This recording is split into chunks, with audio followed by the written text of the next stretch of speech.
Dans ce numéro d'Exclusif, je reçois Patrick Épée, spécialiste du marketing et aujourd'hui auteur. Patrick, bonjour. Bonjour Marik. Merci d'être là. Merci de m'avoir invité. Alors, vous avez un parcours assez atypique et c'est la raison pour laquelle nous vous recevons dans le cadre de cette émission. De spécialiste du marketing à aujourd'hui auteur, nous allons entrer dans les méandres de votre parcours et de votre vision. Je rappelle que vous avez démissionné de MTN Group, si je peux le dire ainsi, parce que vous étiez en tant que Senior Manager Brand and Communication en Afrique du Sud. Ouais. Donc, effectivement. Qu'est-ce qui vous a poussé, Patrick, à la démission? C'est pas ma première démission. Ce qui m'a toujours motivé dans ma carrière, c'est de grandir, d'apprendre de nouvelles choses, d'explorer de nouveaux horizons. J'ai eu une belle carrière au sein du groupe MTN. J'ai commencé avec MTN Cameroun, que j'ai quitté en 2017, puis MTN Group, en charge des communications marketing, notamment sur la région West and Central Africa. Oui. Et puis, j'ai eu envie, 7 ans après l'aventure telco, de grandir, d'explorer autre chose, de nouveaux challenges. Et je me suis tourné, ou je dirais je me suis retourné vers les biens de grande consommation, de consommation courante. Je suis tourné vers les produits laitiers et donc j'ai très récemment rejoint Friesland Campina, le numéro 7 mondial des produits laitiers. En ce moment, vous êtes basé dans quel pays? En Côte d'Ivoire? Basé en Côte d'Ivoire, à Abidjan, où est établi le siège pour l'Afrique de Friesland. D'accord. Alors, avant MTN, vous avez travaillé pour plusieurs autres entreprises à des postes de responsabilité assez importants, notamment l'entreprise 7 Mobile de l'international camerounais Samuel Eto'o. Et pendant que je menais des recherches pour préparer cette émission, je me suis rendu compte que vous étiez en fait au cœur du marketing de cette entreprise. Comment faites-vous pour vous retrouver dans ce projet? Alors, 7 Mobile, je pense que 7 Mobile, magnifique aventure humaine, a annoncé son lancement en 2011, je pense. Oui. Et donc, avec un concert. À l'époque, je n'étais pas impliqué dans le projet. Oui.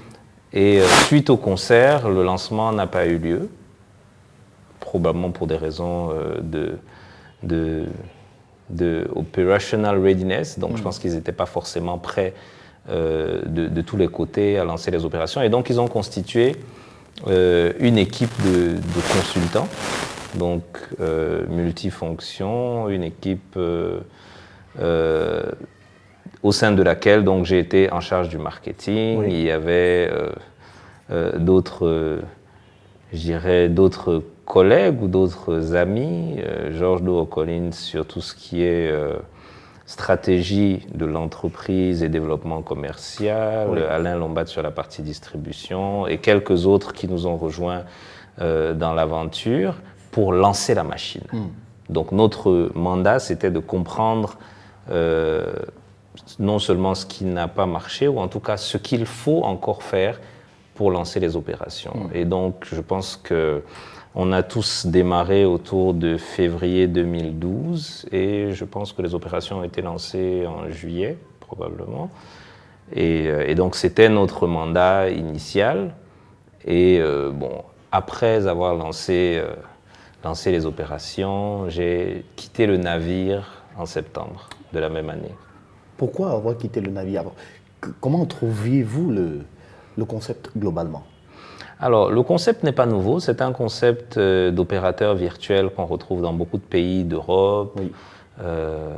Mais qui était inédit au Cameroun, donc que beaucoup de gens n'ont pas compris au départ, mais en termes de business model, c'est quelque chose qui fonctionne très bien. Ce n'est pas un gros call box, mais c'est effectivement une entreprise tierce qui rentre en partenariat avec un opérateur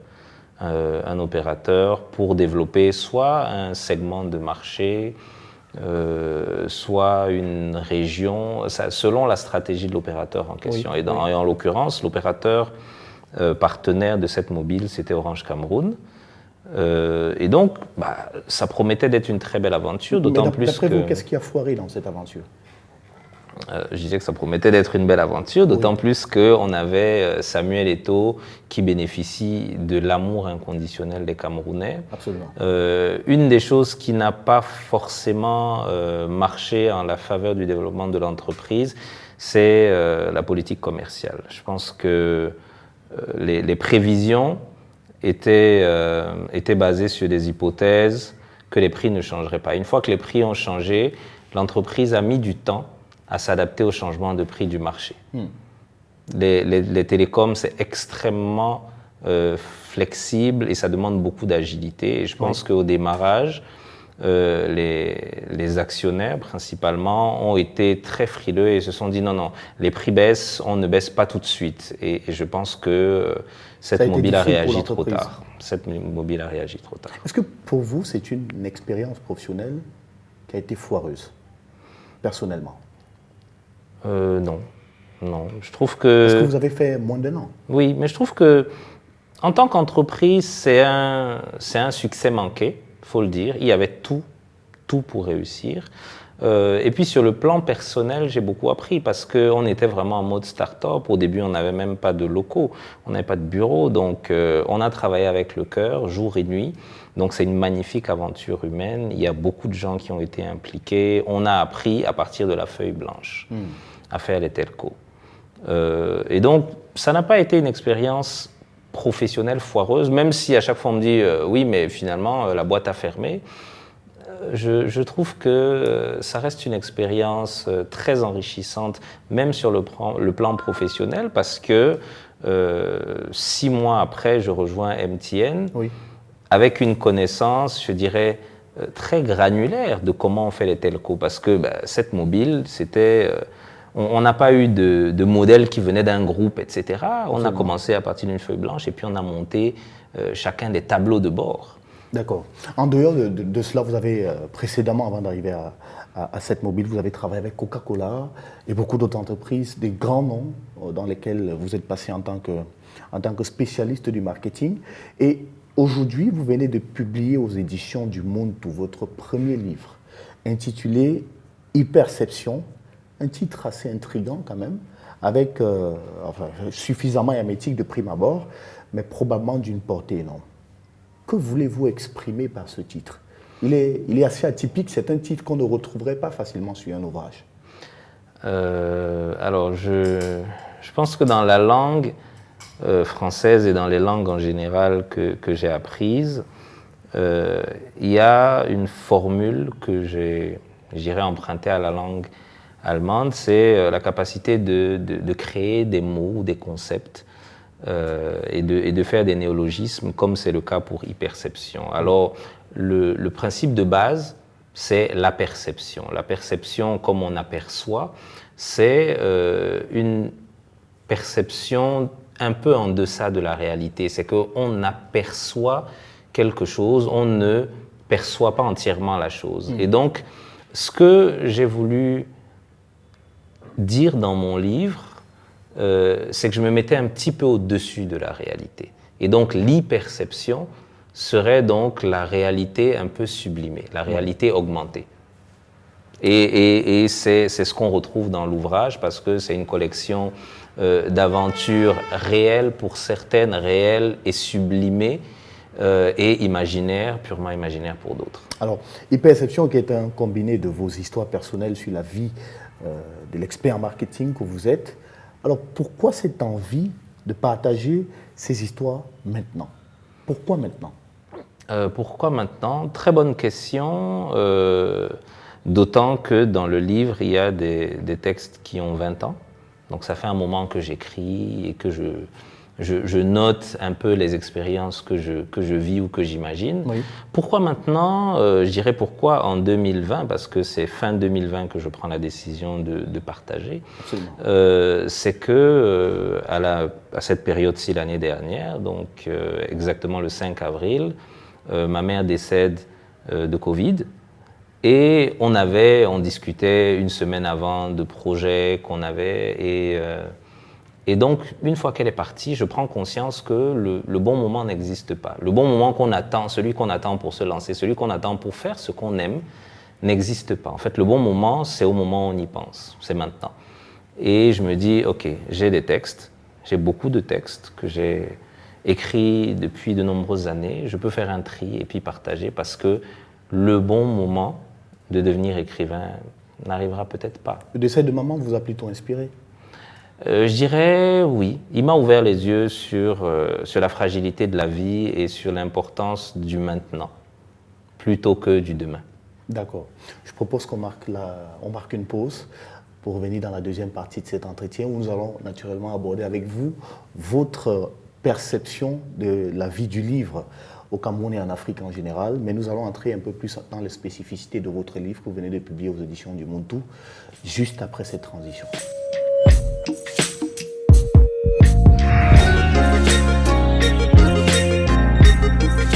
De retour sur ce plateau pour la deuxième partie de cet entretien exclusif avec Patrick Épée, spécialiste du marketing et aujourd'hui auteur qui vient de rédiger un ouvrage publié aux éditions du Muntu, Hyperception. Deux questions pour entamer cette deuxième partie d'entretien. Pourquoi le marketing? Pourquoi le marketing? Dans un livre, pourquoi? Alors, je pense que pourquoi le marketing dans un livre? C'est une question assez inhabituelle, en l'occurrence pour ce livre-là, qui n'a pas vocation à être un ouvrage de marketing. Exact. Mais c'est un ouvrage sur mes expériences avec les gens, sur mes expériences pour la plupart de Camerounais, au contact des autres Camerounais. Donc, dans mes expériences ont un contexte, oui. Pour la plupart. Hein. Toutes ne sont pas nécessairement dans le contexte camerounais. Mais après, ce que je partage dans mon livre, c'est aussi mon regard sur la société, mon regard sur le monde qui m'entoure. Et en ce sens, ça peut être un élément de base pour une réflexion marketing. Absolument. Parce que le territoire, je dirais, le terrain de jeu des professionnels du marketing, c'est le marché. C'est le marché entendu comme les consommateurs, oui. Les gens. Je dirais, dans toutes les écoles de marketing, le premier cours, c'est le comportement du consommateur, savoir où on est. Et au-delà du style de l'écriture, le contenu de ce que je partage, c'est la vie des gens, les Absolument. Choses qui préoccupent, qui me préoccupent, qui préoccupent probablement les autres aussi. Et donc, oui, à ce titre, ça peut être un point de départ. Quel élément déclencheur qui vous a poussé dans votre livre à parler de la vie courante, de la vie commune de cette manière? Quel a été le véritable déclic pour pouvoir parler de la vie courante avec les gens, avec ceux que vous avez rencontrés, partager vos expériences?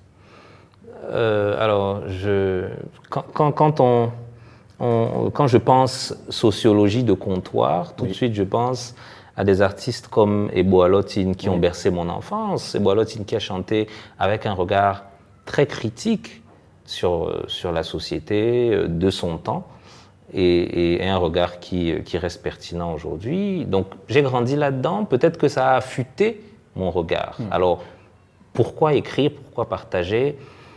Je viens aussi d'une famille dans laquelle on nous a appris à dire ce qu'on voit, ce qu'on aime, ce qu'on n'aime pas, à poser des questions. Et donc, c'est très naturellement que finalement, je me suis retrouvé à regarder avec attention l'environnement qui m'entoure et à écrire dessus. Alors, c'est un environnement que vous avez eu le temps de côtoyer au Cameroun et certainement dans d'autres pays africains où vous êtes passé. Mais pourquoi avoir choisi d'éditer votre livre au Cameroun? Alors que vous avez certainement eu la possibilité de le faire ailleurs, dans d'autres pays. Pourquoi le Cameroun? Pourquoi le Cameroun? Parce que le Cameroun, c'est aussi un pays comme un autre, avec des maisons d'édition, avec des imprimeries, avec une chaîne autour des métiers d'édition. Donc oui, j'aurais pu contacter les grandes maisons parisiennes qui éditent beaucoup oui. d'auteurs africains. Mais en réalité, j'ai choisi le Cameroun parce que je me suis dit, quiconque se dit éditeur suit le même process que Harmattan, Grasset et tous les grands noms.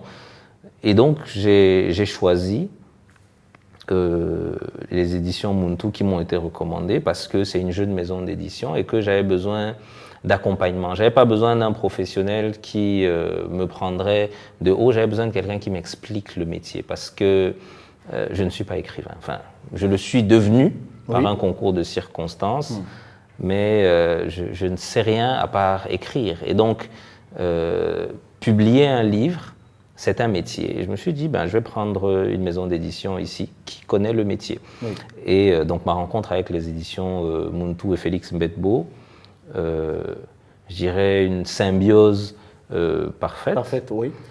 Et dans le sens où ils m'ont expliqué le processus, m'ont donné des options. Ils m'ont dit, vous pouvez continuer avec nous ou on peut vous mettre en contact avec X, Y, Z, qui étaient leurs concurrents à l'étranger en fonction. Et puis j'ai dit non, mais si le process c'est celui-là et que vous avez à chaque étape, au moment de la relecture, au moment de la mise en forme, etc., vous avez les compétences, dans ce cas, travaillons ensemble. Et donc nous avons travaillé ensemble. Et c'est un chemin que nous faisons ensemble, même au moment où le livre est commercialisé, parce que c'est une jeune maison d'édition, je suis un jeune auteur, et donc c'est l'opportunité de grandir ensemble. Et quelle est votre vision sur le marché du livre au Cameroun? Alors, le marché du livre, malheureusement, souffre de la réputation de non-lecteur qu'on colle aux Africains. On dit qu'on lit peu, mais la réalité c'est qu'il reste encore beaucoup de librairies à succès. La FNAC s'est installée récemment avec tout un étage dédié aux livres à Douala, donc il y a un public. Il y a un public, il y a des maisons d'édition. Mais ce n'est pas suffisant. C'est pas suffisant. Il y a des maisons d'édition qui se professionnalisent progressivement. Établir une chaîne, je pense, sur les métiers de l'édition, c'est avoir chacun des maillons et que chacun joue son rôle. Il faut que les imprimeurs de livres s'alignent aux standards d'impression d'ouvrages littéraires, etc. Il faut que les relecteurs, les illustrateurs, les infographes, etc., se conforment au code de la catégorie de manière à renforcer un écosystème de l'édition qui existe au Cameroun depuis de nombreuses années. Avec Mongo Betty, les éditions clés. On a énormément d'histoires de l'édition au Cameroun. Donc, ce n'est pas quelque chose de nouveau, c'est quelque chose qui existe. Les plus grands noms sont un peu vieux, donc ce sont de vieilles maisons, et puis on se dit non, autant faire un e-book. Oui.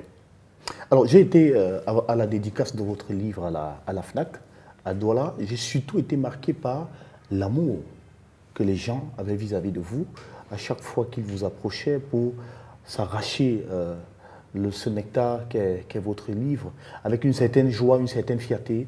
Et tous voulaient absolument être près de vous et écouter quelques mots que vous devez leur dire.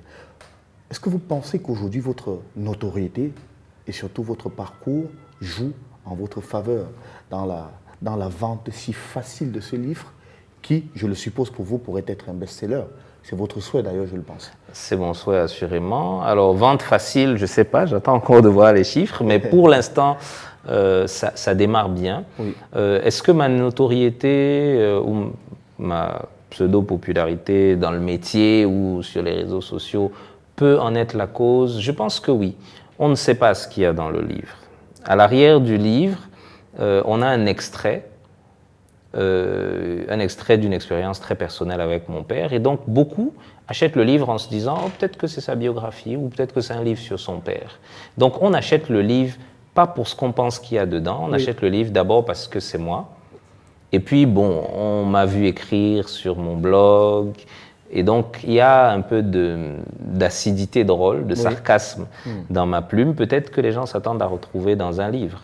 D'accord. Est-ce que vous visez aussi, comme les autres, le prix Goncourt? Alors, oui, pourquoi pas? Pourquoi pas?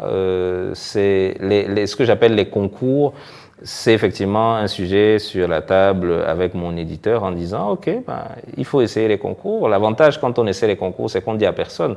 C'est quand on obtient un prix qu'on en parle, donc on n'a rien à perdre en réalité. Et donc, oui, définitivement, pourquoi pas. Je pense que comme je disais à un jeune auteur lors de la dédicace, il y a quelques grands noms, des grands auteurs africains. Tous ceux qui ont écrit sont de bons auteurs.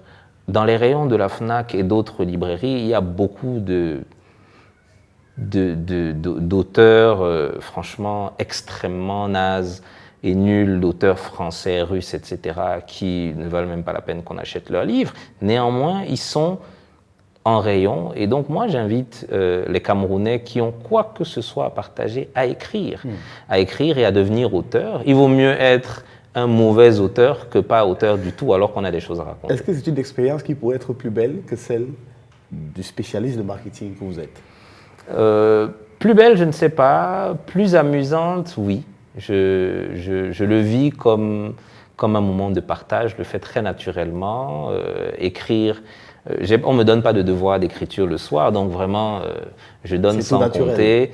L'avantage, c'est que quand je dors la nuit, je peux penser à un truc, je me réveille et puis j'écris. Ce qui a un côté un peu fun, un peu amusant, parce qu'on n'a pas de contraintes en réalité. Ce qui n'est pas le cas dans ma vie de professionnel du marketing que j'aime beaucoup. Alors, je ne pense pas comparer les deux. Je pense que chaque vie nourrit l'autre. Oui.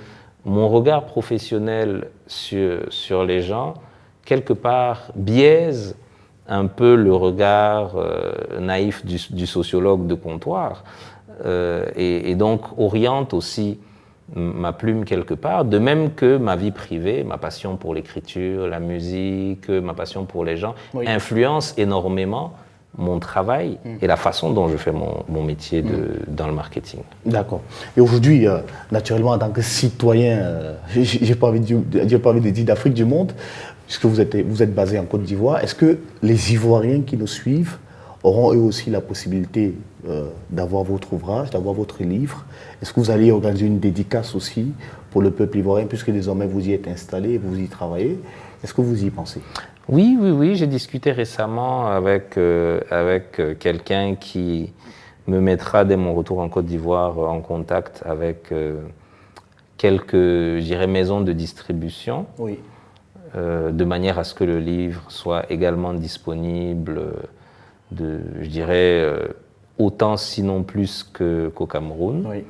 En Côte d'Ivoire où je vis. Et bon, bien évidemment, on organisera des dédicaces sur place, d'abord avec le cercle d'amis que j'y ai, qui demandent déjà, mais également avec les lecteurs qui voudront découvrir. Absolument. Sortons par cette question. Aujourd'hui, vous êtes en Côte d'Ivoire, vous y êtes installé, vous travaillez là-bas pour l'une des plus grandes entreprises laitières dans le monde.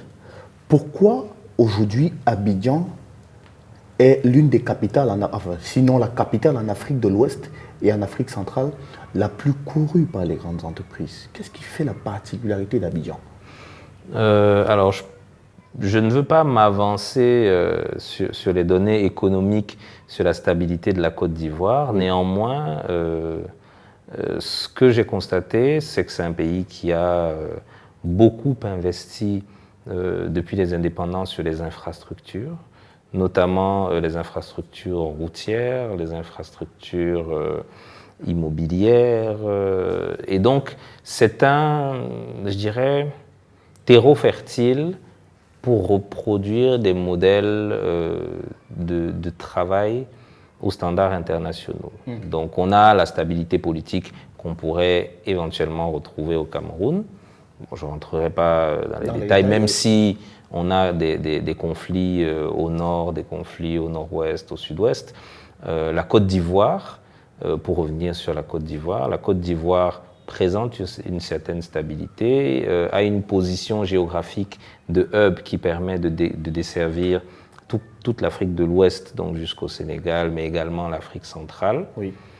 Et je pense que c'est un pays qui offre aussi certaines facilités douanières et fiscales pour l'implantation d'entreprises étrangères, mais également pour la création d'entreprises locales. Est-ce que vous vous sentez plus épanoui aujourd'hui en Côte d'Ivoire qu'à Douala? Après 3 mois difficiles à dire, Douala reste chez moi, le Cameroun reste chez moi, on l'a dans le cœur. Et j'ai à cœur que Douala se développe. Je ne pars pas parce que c'est mieux, en attendant que Douala le devienne. Je pense que c'est à chacun de nous de rendre le Cameroun meilleur et de pouvoir revenir dans un environnement plus favorable. Eh bien, où retrouver Hyperception de Patrick Épée? Alors à Douala, on le retrouve à la FNAC, mais aussi à la papeterie à Bonapriso et également au Bebop à Bonapriso aussi. J'ai été contacté par d'autres maisons et donc bientôt on sera disponible dans plusieurs autres librairies probablement. À Yaoundé, à la librairie des Peuples Noirs. Et bien évidemment, le livre est également disponible sur commande. Je vous donnerai le numéro, c'est le 6555 13731. D'accord. Ça a l'air un peu compliqué. Merci Patrick Épée, c'est ici qu'on va mettre un thème à cet entretien. Merci d'être venu. Merci Romaric de m'avoir accueilli et merci à l'équipe également. Merci infiniment. Merci à vous de nous avoir suivis. C'est la fin de cet entretien exclusif sur UN Media qui recevait aujourd'hui Patrick Épée, spécialiste du marketing et désormais auteur. On se retrouve bientôt avec un autre invité. Merci à toute l'équipe technique. Au revoir.